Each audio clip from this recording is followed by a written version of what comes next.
মৰমৰ ছাত্ৰ ছাত্ৰীসকল, আমি আগৰ কেইবাৰৰ দৰে এইবাৰো এটা নতুন পাঠ লৈ তোমালোকৰ সন্মুখলৈ আহিছোঁ। আশা কৰোঁ পাঠটি তোমালোকে মন দি চাবা, শুনিবা আৰু বুজিবলৈ চেষ্টা কৰিবা। ঠিক আছে? আমাৰ আজিৰ পাঠটি হৈছে উপসৰ্গ সম্পৰ্কে। আমি উপসৰ্গ সম্পৰ্কে জনাৰ আগতে আমি কেইটামান উদাহৰণলৈ মন কৰি চাওঁ।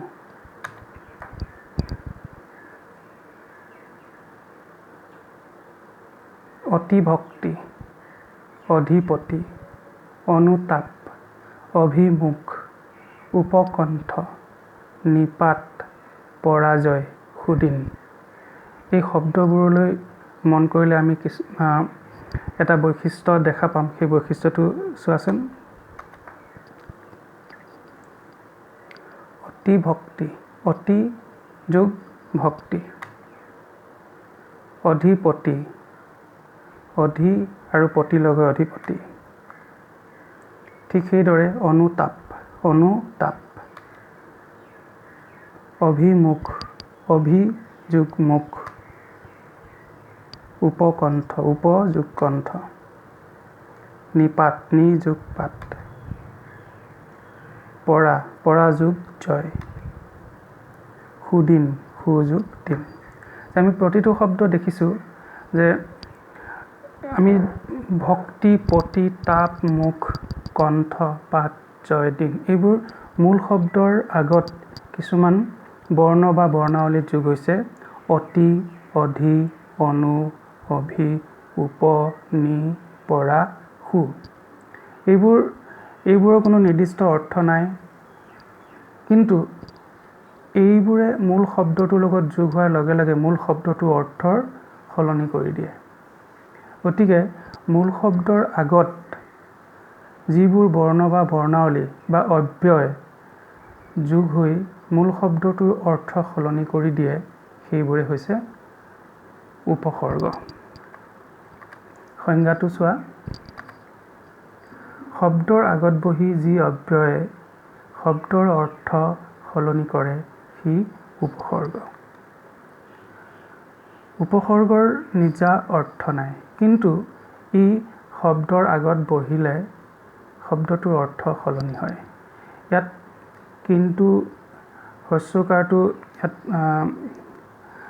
কীবৰ্ডত এনেকৈ লিখা হৈছে, গতিকে তোমালোকে কিতাপত যেনেকৈ আছে তেনেকৈ লিখিবা। গতিকে ইয়াত শুধৰাব নোৱাৰি, কিন্তু এনেকৈ হয়। এটা কথা মন কৰিব লাগিব যে আমি উপসৰ্গ যোগ হোৱা শব্দটো অৰ্থপূৰ্ণ শব্দ হ'ব লাগিব। যিটো শব্দৰ অৰ্থ নাই বা অকলে অৰ্থ প্ৰকাশ কৰিব নোৱাৰে, তেনে ক্ষেত্ৰত কিন্তু উপসৰ্গ যোগ নহয়।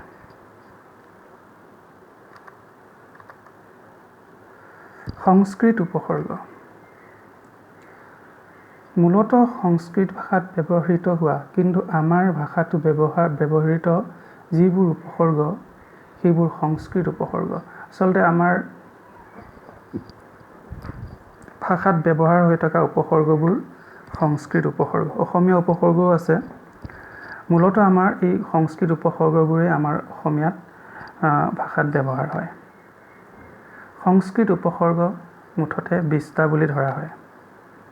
সেইবোৰ হ'ল অতি, অধি, অনু, অপ, অপি, অভি, অৱ, আ, উত, উপ, দূৰ বা দু, নি, নিহ, এইটো বিসৰ্গ হৈছে নিহ, পৰা, পৰি, প্ৰ, প্ৰতি, বি বা বি, সম আৰু সু। এই 20টা তোমালোকে মনত ৰাখিবা। ঠিক আছে? এতিয়া আমি প্ৰতিটো উপসৰ্গৰ যোগ কৰি আমি কেনেকুৱা শব্দ হয় আমি চাওঁ। অতি যোগ হৈ অতিশয়, অতি মানৱ। ইয়াত অতি আৰু শয় যোগ হৈ অতিশয়। অতি আৰু মানৱ যোগ হৈ অতি মানৱ। অধি, অধি আৰু ঈশ্বৰ যোগ হৈ অধীশ্বৰ। অধি আৰু বাসী যোগ হৈ অধিবাসী। অনু, অনু আৰু কৰণ যোগ হৈ অনুকৰণ। অনু আৰু পল যোগ হৈ অনুপল। অপ আৰু কৰ্ম যোগ হৈ অপকৰ্ম। অপ আৰু মান যোগ হৈ অপমান। অপি, অপি উপসৰ্গৰ অসমীয়া ভাষাত শব্দ নাই, ঠিক আছে, গতিকে ইয়াৰ ব্যৱহাৰ নহয় কাৰণে শব্দ দিয়া নাই। অভি, অভি আৰু মুখ অভিমুখ। অভি আৰু শাব্দিক অভিশাপ। অৱতৰণ অৱৰোধ। অৱযোগ তৰণ অপযোগ ৰোধ। আ, আযোগ কণ্ঠ আকণ্ঠ। আযোগ জীৱন আজীৱন। উৎযোগ কৰ্ষ উৎকৰ্ষ। উৎযোগ পীড়ন উৎপীড়ন। উপ, উপযোগ কুল উপযোগ বন। দূৰ যোগ নাম দুৰ্নাম।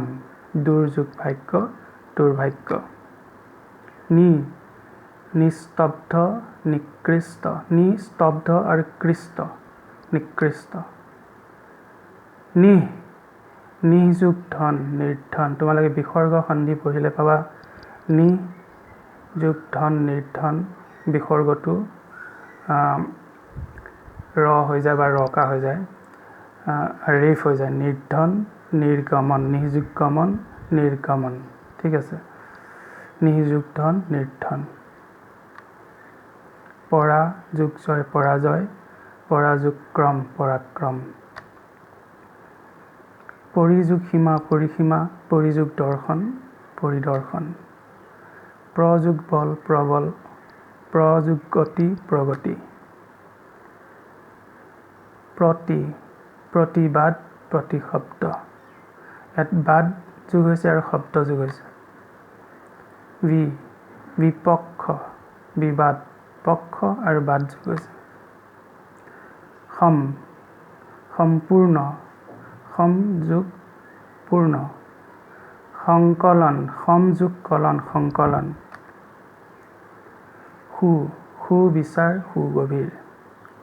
গতিকে তোমালোকে এই 20টা উপসৰ্গ কেনেদৰে যোগ হৈছে, যোগ হৈ নতুন শব্দ গঠন হৈছে, সেই কথা দেখিলা। তোমালোকে এনেকৈ এই 20টা উপসৰ্গ যোগ কৰি নতুন নতুন শব্দ গঠন কৰিবলৈ শিকিবা। আৰু যিবিলাক শব্দত উপসৰ্গ যোগ হৈ আছে সেই উপসৰ্গ যোগ হৈ থকা শব্দবোৰৰ পৰা উপসৰ্গ বাছি উলিয়াবলৈ চেষ্টা কৰিবা। এই 20টা উপসৰ্গ আমি জনাৰ লগে লগে আমি উপসৰ্গ যোগ কৰি আমি নতুন নতুন শব্দ সৃষ্টি কৰিব পাৰিম। নতুন নতুন শব্দ শিকিব পাৰিম, ঠিক আছে। গতিকে আমাৰ শব্দ ভাণ্ডাৰ বাঢ়িব।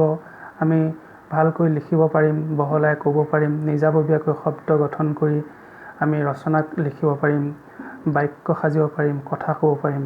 গতিকে আমি উপসৰ্গ সম্পৰ্কে জনাটো খুব জৰুৰী। গৃহকৰ্ম কেইটামান চোৱা, তোমালোকে কৰি চাবা।